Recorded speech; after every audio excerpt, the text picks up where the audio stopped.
September 11th, 2001 is a day we'll never forget. It is the day when so much changed so fast. And Fox 11's Robert Hornacek is on special assignment and joins us with a preview of tonight's report. Good morning, Robert.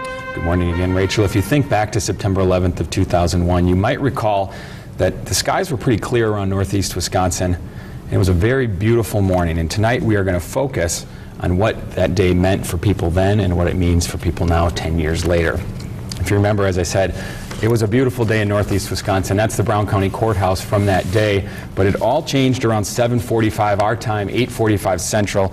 That's when the first plane hit the World Trade Center. Over the next 3 hours, 3 more planes would go down and nearly 3,000 people would die. And immediately, a stunned nation began to reach out for help.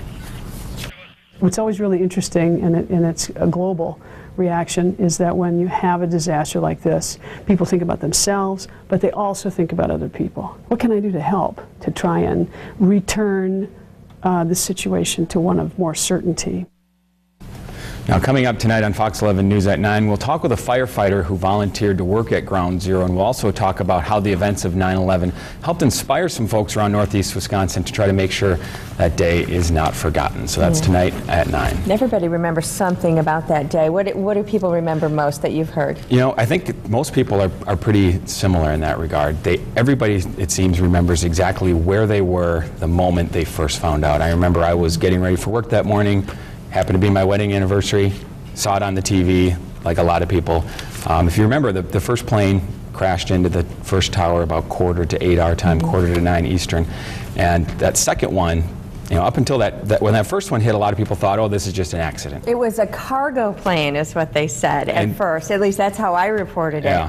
And I thought, oh, that's so sad. Yeah. But freaky. But by the time the networks all began their live coverage, that second plane hit just after 9 o'clock Eastern, so millions of people saw that second plane hit the World Trade Center, and that's when I think everybody realized, uh-oh, this isn't an accident. So, doing a lot of reflecting this week, aren't we? Absolutely. This weekend, thanks, Robert. And again, that is tonight, Fox 11 News at 9. Yes. On special assignment. Now, this weekend, you'll also be hosting an in-depth discussion. Yes, actually, we're going to be starting a new program on CW14. It's going to be called CW14 Focus, and we're actually going to get that started this weekend on the anniversary of September 11th. It's this Sunday at 10:30. We're going to have a couple in-studio guests talking about their memories of that day, what we've learned as a nation, and kind of taking stock of where we are now 10 years later. Looking forward to that. Yep. All right, thanks, Robert.